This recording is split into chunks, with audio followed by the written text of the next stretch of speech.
Guys, welcome back to our channel again. তো আজকে আমি ব্লগটা নিয়ে এসেছি বেলুড় মঠ। বেলুড় মঠ যেখানে হাওড়ায় সিচুয়েটেড আছে, আর এটা হচ্ছে বেলুড় মঠের গেট।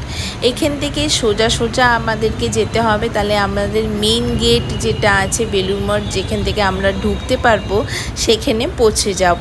তো বেলুড় মঠ হাওড়ার দিকে আছে, আর বেলুড় মঠ রামকৃষ্ণ দেবের প্রতিমা, ঠিক আছে, যেটা স্বামী বিবেকানন্দ স্ট্যাবলিশ করেছে। তো এই বেলুড় মঠে এসে একটা শান্তি অনুভব হয়। আপনাদেরকে সবাইকে অনুরোধ করব, জীবনে একবার তো বেলুড় মঠে ঘুরেই আসবেন। এটা হচ্ছে একটা শোরুম, রামকৃষ্ণ মিশনের একটা শোরুম। এখানে আরেকটু হেঁটে হেঁটে আমরা স্কুল কলেজ সব পেরিয়ে আসলাম। এখান থেকে ফেরিঘাটও খুবই কাছে। তো এই রাস্তাটা যাচ্ছে হাওড়ার দিকে, রঙ্গোলি মলের ওদিকে। আর এটা হচ্ছে বেলুড় মঠের গেট, যেখান থেকে ভক্তরা আসা যাওয়া করছে, আর আমরাও ঢুকবো। তো ফেরিঘাট এখান থেকেই পাওয়া যাবে। আপনারা এখান থেকে দক্ষিণেশ্বর পেরিয়ে মার আশীর্বাদ নিয়েও আসতে পারবেন। তো চলেন তাহলে আমরা ভেতরে ঢুকে পড়ি, আমরা বেলুড় মঠের ব্লগটা স্টার্ট করি। তো সব থেকে প্রথমে যেটা গেটে ঢোকাতেই আমরা দেখতে পেয়েছি, সেটা হচ্ছে এই বোর্ডটা, যেখানে আপনাদেরকে টাইমিং দেওয়া আছে কি এপ্রিল টু সেপ্টেম্বর আর অক্টোবর টু মার্চের টাইমিংসটা। আর ঢুকেই আমি দেখি কি এরম গাড়ি চলাচল করছে, আর এখানে দুজন বসে আছে। তো যাদের পায়ে ব্যথা, যারা হাঁটতে বেশি পারবে না, যারা অনেকই ছোট বাচ্চারা এসেছে, যারা হাঁটতে একদমই পারবে না, সো তারা এই সব গাড়ি ইউজ করতে পারে। এই সব গাড়ির দাম কত সেটা আমি জিজ্ঞাসা করতেই যাচ্ছিলাম, কি উনি গাড়ি চালিয়ে চলে গেলেন, তো আমি জিজ্ঞাসা করতে পারলাম না। তো আমি জানি না কত দাম। তো এসব গাড়ি অ্যাভেলেবল আছে, ঠিক আছে। সো এখন আমরা একটু আগেই দেখি একটা কনভোকেশন সেন্টার, যেটা কি বন্ধ হয়ে গেছে, আর আমাদেরকে ঢুকতে দেবে না, কেন কি এখন ক্লোজ হয়ে গেছে, এখন 11টা বাজে, ঠিক আছে। আর তারপরে একটু আগেই এসে আমরা একটা ম্যাপ দেখতে পাই, যেখানে আমরা বেলুড় মঠে কি দেখতে পাবো। তারপরে আমরা এসে দেখি একটা রামকৃষ্ণ মিউজিয়াম আছে, ঠিক আছে, যার টাইমিংস লেখা আছে ওখানে।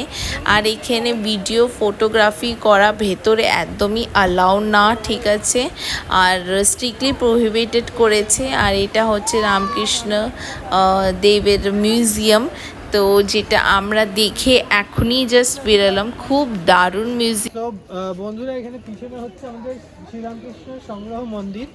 তো এখানে বেসিক্যালি অনেক হিস্টোরিক্যাল জিনিসকে এখানে মিউজিয়াম করে রাখা হয়েছে। তো এখানে এসে অবশ্যই এটা দেখবেন, মাত্র 10 টাকা টিকিট, আর 8 বছর নিচে বাচ্চাদের কোনো টিকিট লাগে না। অবশ্যই দেখবেন, হাতে টাইম রেখে দেখবেন। তারপরে একটুখানি হেঁটে এসে আগেই দেখলাম কি এখানে টয়লেটসও অ্যাভেলেবল আছে, আর ওটা হচ্ছে জলের জায়গা। আর আরেকটা গেট পড়েছে, ঠিক আছে, যেখান থেকে আমরা আসল এখন বেলুড় মঠের যেখানে রামকৃষ্ণ দেবকে রাখা হয়েছে, যার প্রতিমা রয়েছে যেখানে, সেখানে ঢুকতে যাব। তো এখানে ঠান্ডা জলের ব্যবস্থাও আছে। আর ওই যেটা আমরা দেখলাম সেটা টয়লেটগুলো কিন্তু পেড, ঠিক আছে, আপনাদেরকে পয়সা দিয়ে ইউজ করতে হবে। আর এখানে ঢুকেই হচ্ছে শু স্ট্যান্ড, ঠিক আছে। তো ওখানে শু রেখে আপনাদেরকে জুতো খুলে খালি পায়ে হাঁটতে হবে। তো এই যে বেলুড় মঠের প্রতিমা টেম্পলটা, যেটা খুবই সুন্দর ডিজাইন করা গেছে, আর খুবই সুন্দরভাবে মেনটেনও করেছে, খুবই দারুণ লাগছে, একদম পরিষ্কার পরিচ্ছন্ন আছে, ঠিক আছে। তো এখন দুপুর বাজে 12টা, তো এই জন্যে কোনো লোকজন নেই এখানে, ঠিক আছে, কেন কি একটা সময় এটা বন্ধ হয়ে যাবে। আমরা এখন যাচ্ছি ভোগ খেতে। তো যারা ভোগ খাবে তারাই ভেতরে আসতে পারবে, ঠিক আছে। আর কুপন কাটতে হয়, তো একটা কুপনের দাম হচ্ছে 50 টাকা একজনের। তো এখানে আমরা এসে গেছি ভোগ খাওয়াতে। তো ভোগে রামকৃষ্ণ দেবের স্বামী বিবেকানন্দের ঘরের পাশেই একটা রাস্তা আছে, যেখান থেকে আপনাদেরকে গঙ্গা দেখাচ্ছি, কি সুন্দর লাগছে। আর এই গঙ্গা ঘাটে এখানে বসতে কি দারুণ লাগে। তো এখান থেকে পেরিয়েই আমরা দেখতে পাই কি না ভোগের জন্য একটা আলাদা বিল্ডিং আছে, ঠিক আছে, যেখানে ভোগ খাওয়া হয়। আর খুব সুন্দর এখানে হাতিগুলোকে সাজিয়ে রেখেছে।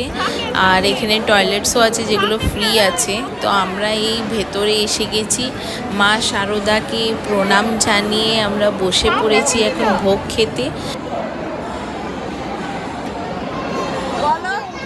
তো বন্ধুরা এখন আমরা খেতে বসে গেছি। আমাদের সুন্দর থালা গ্লাস দেওয়া হয়েছে, এবার খাবার দেবে। কুপন, এক একটা কুপনের দাম 50 টাকা করে। সো যেমন কি আপনারা দেখতে পাচ্ছেন এখানে কতগুলো লোকজন এসেছে। আর অনেক লোকজন এখানে ভোগ খেতে এসেছে। এই যে আমার ফ্যামিলি, তাদের ছবি আমি তুললাম। আর এখানে থালা গ্লাস আমাদেরকে প্রথমেই দিয়ে দেওয়া হয়েছে।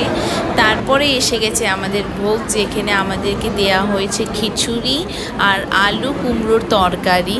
আর তার সঙ্গে দেওয়া হয়েছে পায়েস আর চাটনি।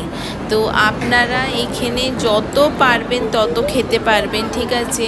এরা একবার দিয়ে যায়, তারপরে আবার আসে এরা দিতে, ঠিক আছে, দুবার দিতে আসে। তো যতক্ষণ আপনারা খাবেন ততক্ষণ খেতে পারবেন, কোনো অসুবিধা নেই, পেট ভরে খাওয়া যাবে। তো এই যে আবার আমরা ঢুকে পড়েছি 4টের পর। এখানে জল, ঠান্ডা জল পাওয়া যাচ্ছিল, তো আমাদের জল শেষ হয়ে গেছিলো। তো আমরা এখন জল নিয়ে আসছি আমার মা আর জান, ঠিক আছে। তো বোতল আপনারা নিশ্চয়ই ক্যারি করবেন নিজের। আর এখানে বললাম একটা সময় বন্ধ হয়ে যায়, তো 1টা থেকে 4টে আমরা কোথায় যাব, তো সেটারও অসুবিধা নেই। এখানে একটা জায়গা আছে নিবেদিতা ডিওটি হাউস, যেটা হোয়াইট কালারের আছে একদম বাস স্ট্যান্ডের পাশে। সেখানে আপনারা ওয়েটিং রুমে ওয়েট করতে পারবেন, শুতেও পারবেন, ভালো করে বসেও থাকতে পারবেন, জলেরও ব্যবস্থা আছে। তো সেখানে আমরা ওয়েট করছিলাম, ওয়েট করে আমরা আবার 4টের সময় ঢুকলাম। আর এখানে এসে আমরা নোটিশ দেখছি রামকৃষ্ণ টেম্পেলের, ঠিক আছে। তো প্রণামী যদি আপনারা দিতে চান তো এখানে প্রণামী বক্সও আছে, দিতে পারবেন। আমরা এখন ভেতরে ঢুকবো। জুতো উতো সব কিছু খুলে শু স্ট্যান্ডে জমা দিয়ে একটা কুপন দেবে, ওই কুপনটা নিয়ে আমরা ঢুকে গেছি মন্দিরের ভেতরে, যেখানে অনেকগুলো লোকজন বসে আছে। এই যে প্রণামী দেওয়ার কোড, ঠিক আছে, স্ক্যান করে আপনার প্রণামী দিতে পারবেন। 2000 টাকা, নিচে দেওয়া যাবে না, 2000 টাকাই আছে। আর এই যে মন্দিরের স্ট্রাকচারটা খুব দারুণ লাগলো, ভেতরে প্রতিমাটাও খুব দারুণ ছিল, দেখে একদম প্রাণ জুড়িয়ে গেল। তারপরে আমরা এসে গেছি এখন স্বামী বিবেকানন্দের লিভিং রুম, ম্যাঙ্গো ট্রি, ওখানে বসে উনি কথা বলতেন, ইয়ে করতেন, লিখতেন, বই পড়তেন, থাকতেন। তো সেই সব জায়গাগুলো আমরা দেখলাম। রামকৃষ্ণদেবের টেম্পলও দেখলাম আমরা। বন্ধুরা আমরা দর্শন করে নিয়েছি ঠাকুরের মন্দিরের।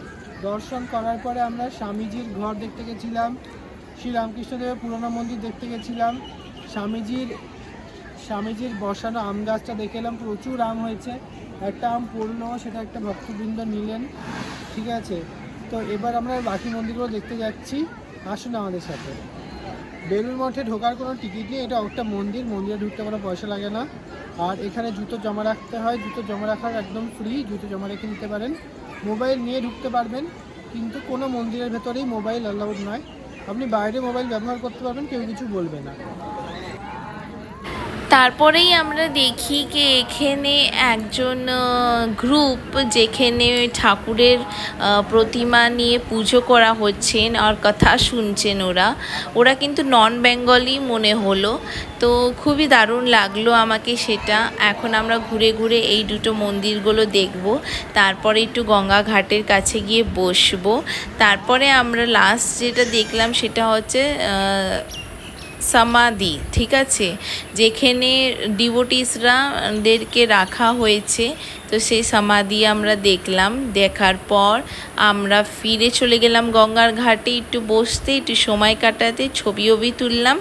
তারপরে আমরা ফিরে যাব ফেরিঘাট ধরে বাড়ি।